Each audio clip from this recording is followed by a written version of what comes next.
Hi, I'm Christian Taylor, two-time Olympic, four-time triple jump world champion, and I'm here with Athletics Weekly for the Q&A. What inspired you to get into track and field, and more specifically into the triple jump? So my passion was always football, soccer. Unfortunately, my passion was greater than my skill. And at about 15, 16, my dad just kind of pulled me to the side and almost gave me a reality check saying that I needed to find a way to pay for school. So yeah, in the US system, get a scholarship to go to university. And also this dream of mine was probably not going to go any further once I got to college. And so started dabbling into club athletics and long story short, became one of the only people in my team to make it into the sandpit for the triple jump. And my coach saw me as a point scorer. And that is basically how the seed of the triple jump came to be. And then obviously with coaching and maturity, strengthening, all that film study, then I started to actually reach success at a very early age from World Youth, getting to experience World Juniors, where I was extremely humbled. Shout out to Teddy Tomgo, who really dominated the World Junior stage at this point, and then had a nice college season that lined me up for my senior season, debut in Daegu 2011. So that's basically my start of the triple jump in a nutshell. Which Olympic or world title is your favorite? So I would say that easily Rio 2016 was my favorite medal, my favorite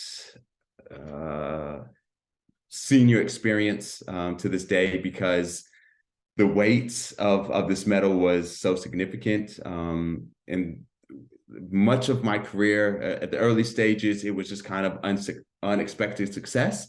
Which was obviously I had a lot of gratitude towards those titles, but I also did not have so much on my shoulders.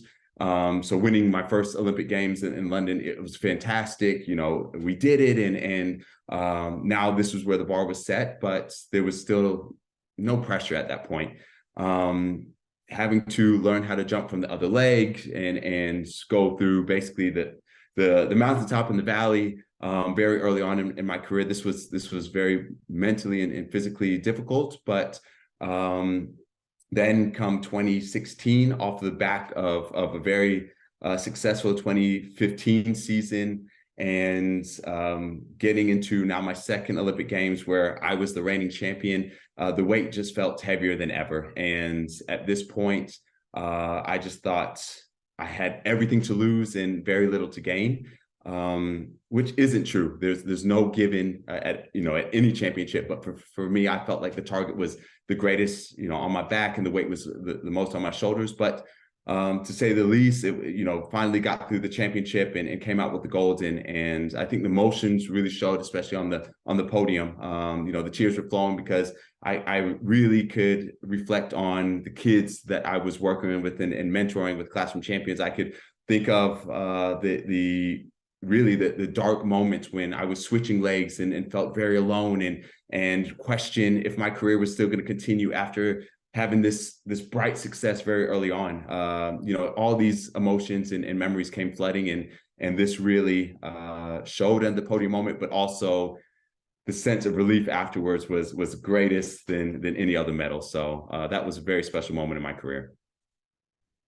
Women's triple jump has come leaps and bounds in the last few years. What do you believe needs to change in the men's event to move the distance past the 18:29 of Jonathan Edwards, the world record standing from 1995? I would have said in 2015 that would have been the year that it would have been broken between myself and Pedro, going 18 meters. This was a signature year. The battles that I just felt like everything was lined up. The stars were aligned for that record to be broken. And then Will Clay end up jumping 18 meters also. And you could feel that the times are changing, that people started to believe 18 meters was no longer this far-fetched, unreachable distance. It was something that they saw. I saw Pedro do, which inspired me. And I think the snowball kind of got passed down. The momentum started building. And with this, Zongo went 18 meters. It was just like everyone started to get a taste of it.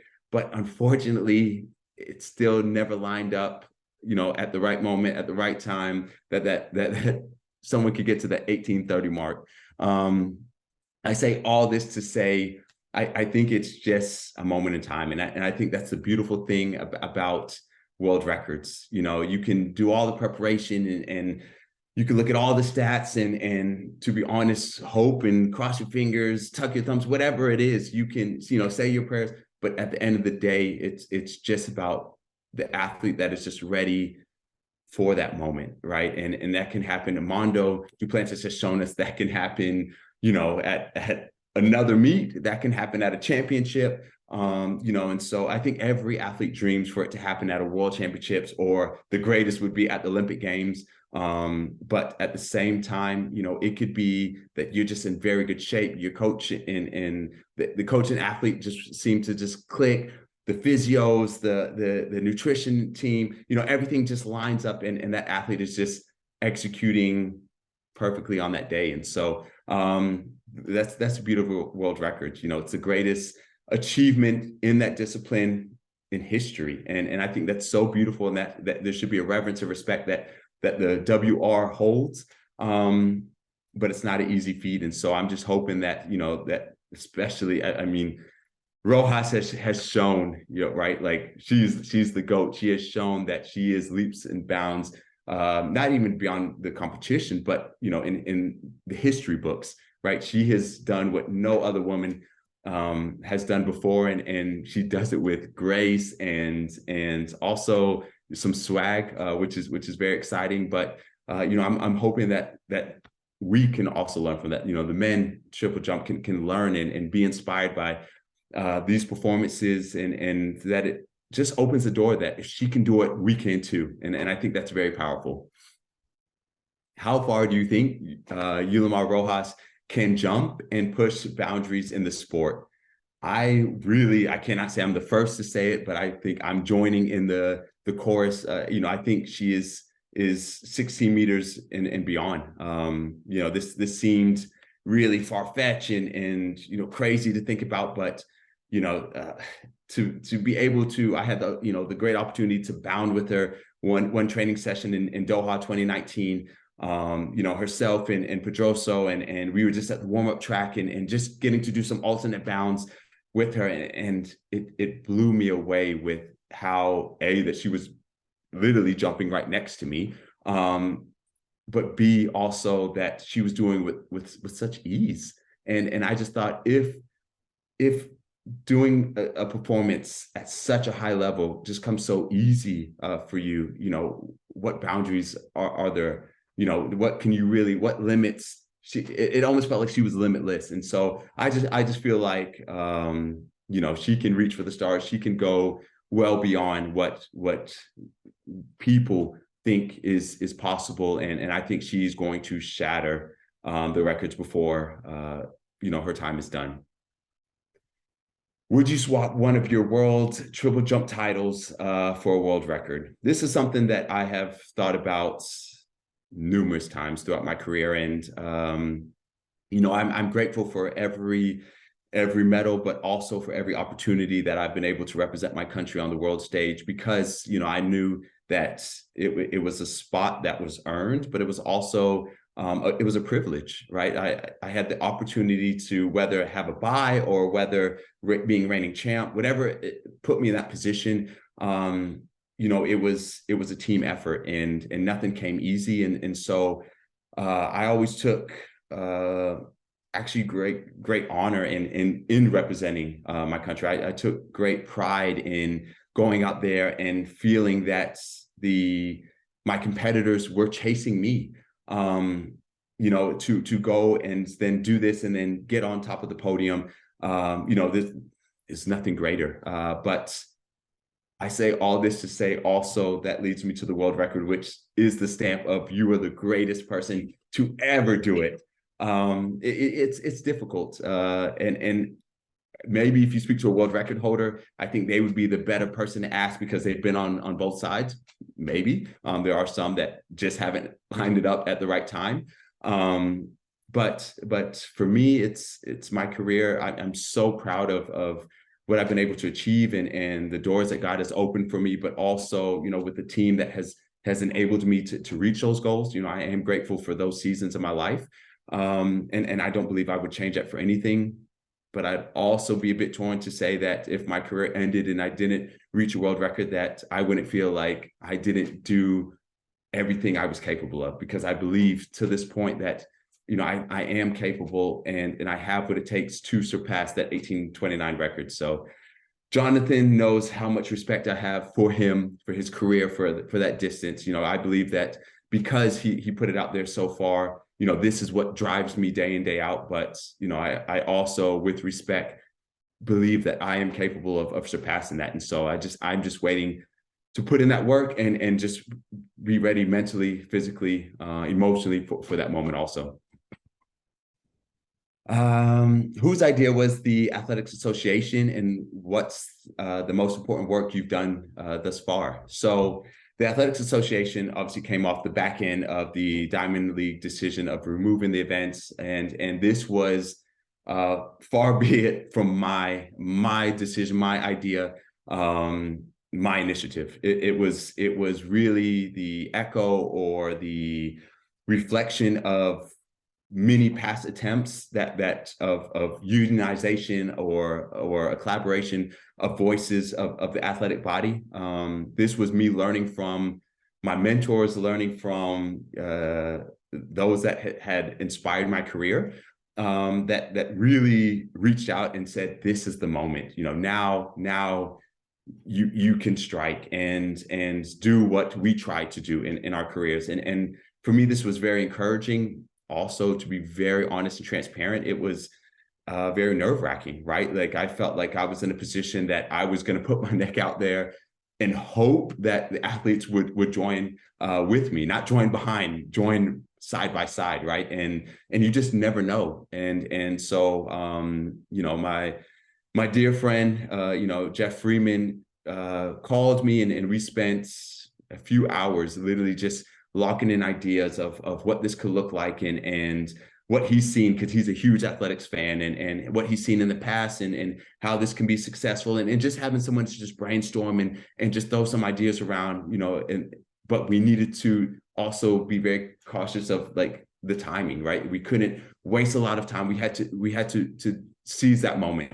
And so with this, the statement was released, and at that same time, I was outreaching to really my close friends in the sport, saying, would you be willing to stand with me? I know that it may be sacrificing sponsorships or clout, fame, whatever. But I believe we can make a difference in the sport, and it cannot be one athlete. It cannot be 10 athletes.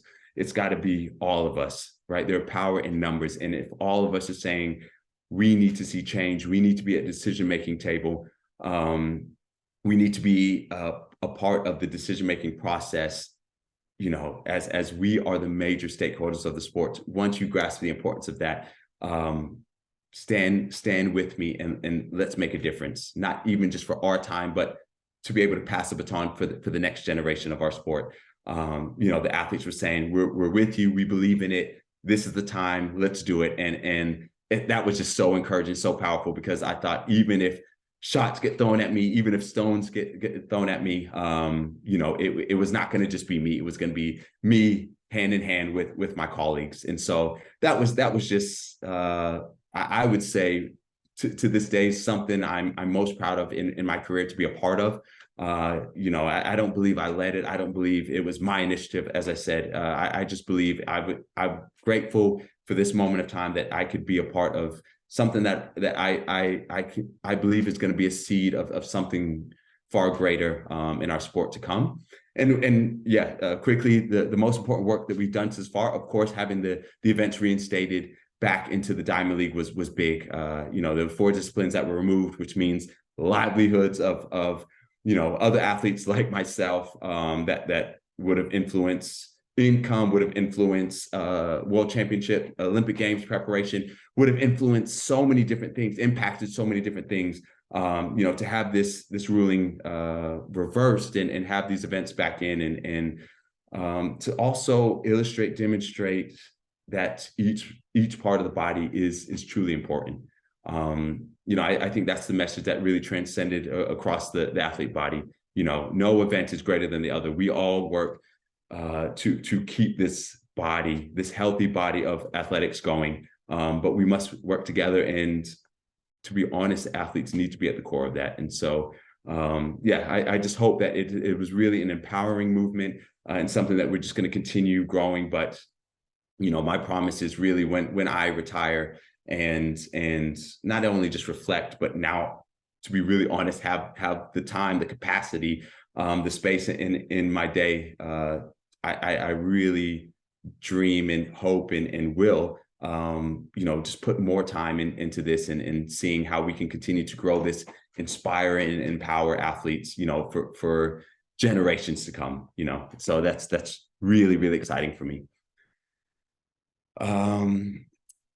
What steps did you go through as part of your rehab for your ruptured Achilles? Yes, so this is now the second year after the tear, which came at a very unfortunate time in my career. But I'm, with everything, I think if you know me and you've seen me throughout my career, you know that I really have an attitude of gratitude, that regardless of the setback, I believe it is a learning opportunity. I believe it's a growing opportunity. I believe it's an opportunity to get better. And believe it or not, this did not take very long for me to get to the point of realizing that this tear, though being 2 months before the Olympic Games, of being hosted in my favorite city in the world, of Tokyo, this was a blessing in disguise. It allowed me to separate from things that I needed to separate. It allowed me to grow in areas where, I thought I didn't have time to dedicate to that.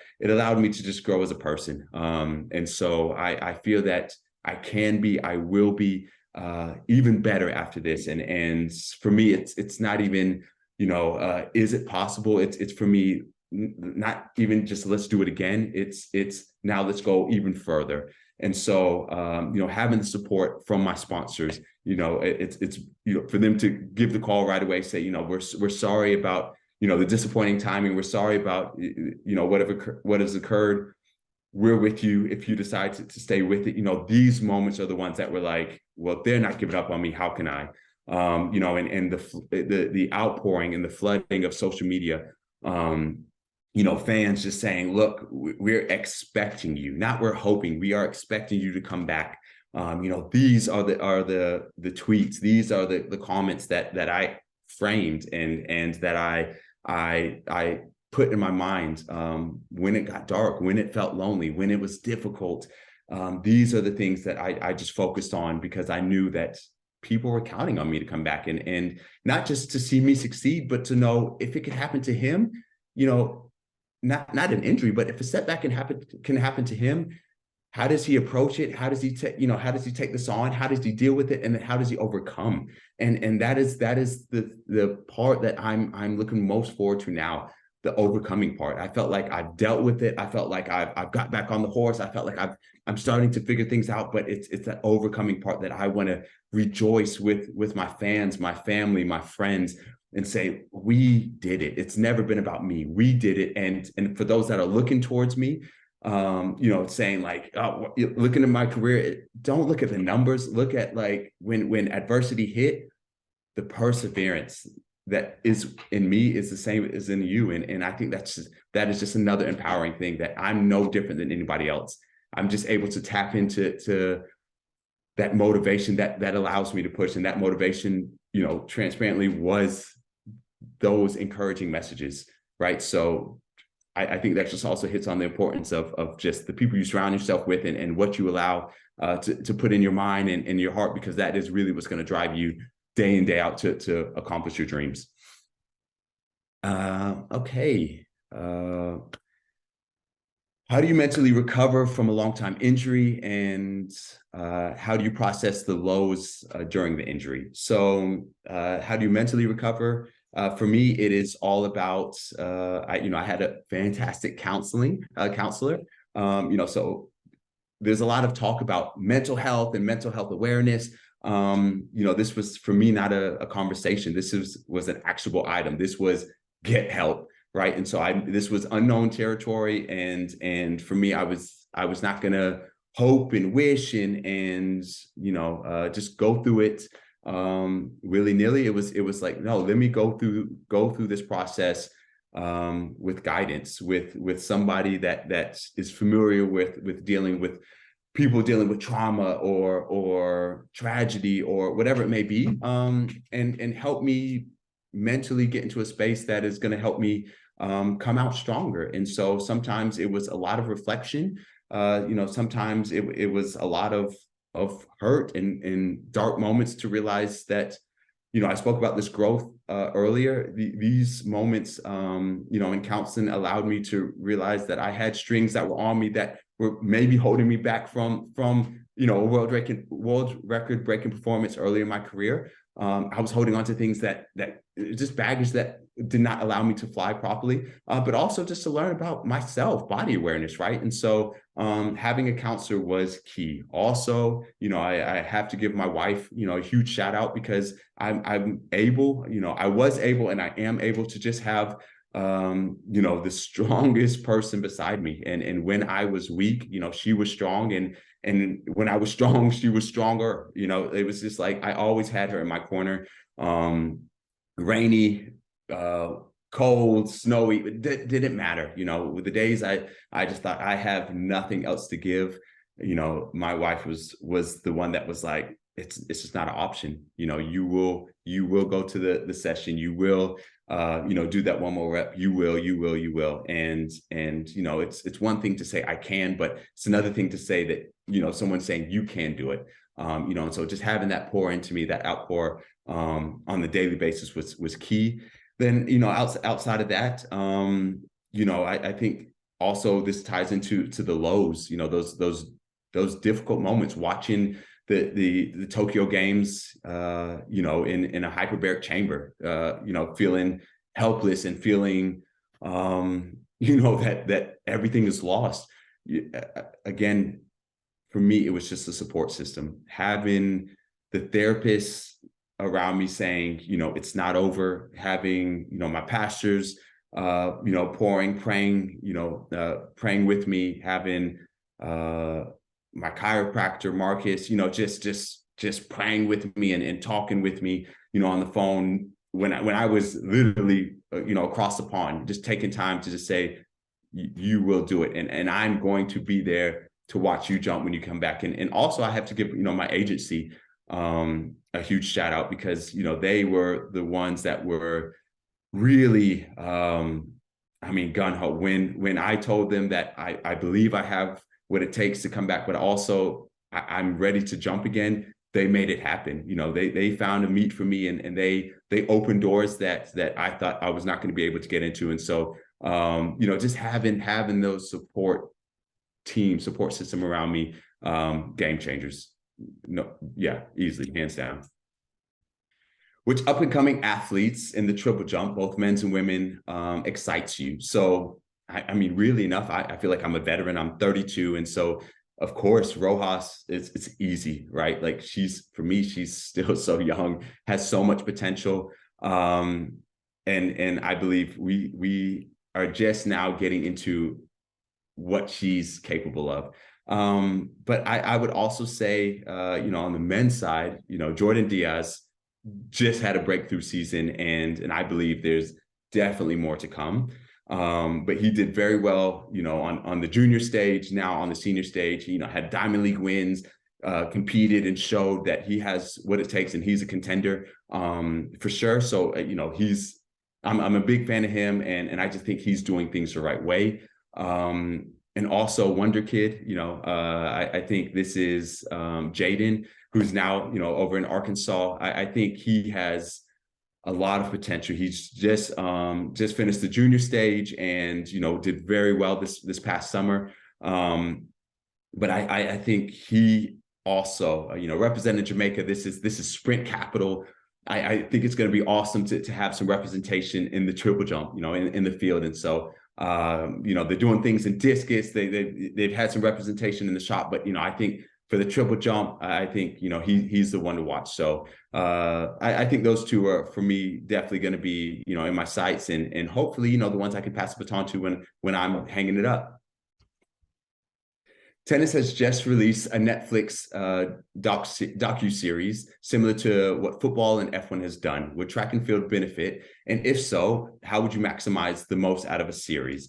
So I really believe that the behind the scenes, the storytelling is an area that, unfortunately, our sport just hasn't, maybe not, I don't know if invested in is the right term, but we just haven't delve deep enough into. We haven't put enough time and dedicated enough time to sharing those stories and helping our fans truly connect with the athletes that they see. I believe the behind the scenes time is now. I believe this is what people are gravitating towards, that they're interested in, having achievements, having one-offs, having these grand performances on a Friday, Saturday night.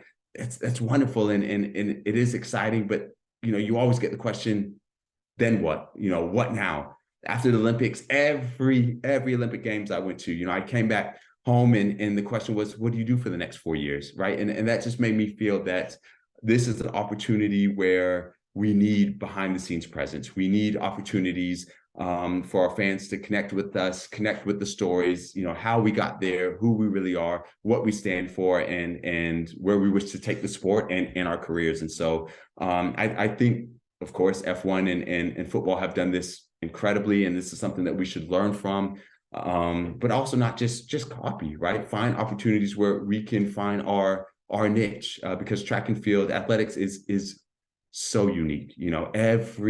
I feel that the unique part of our sport and the beauty of our sport is everyone can participate, not maybe at the highest level, but we have events that everyone, all shapes and sizes, all regardless of where you're from, everyone has an opportunity to run, to jump, to throw, and discover what you're capable of. And I just think that's just so beautiful. And so, yeah, it's something that is inspiring. It's something that I think we should learn from, and just maximize on the beauty of our sport.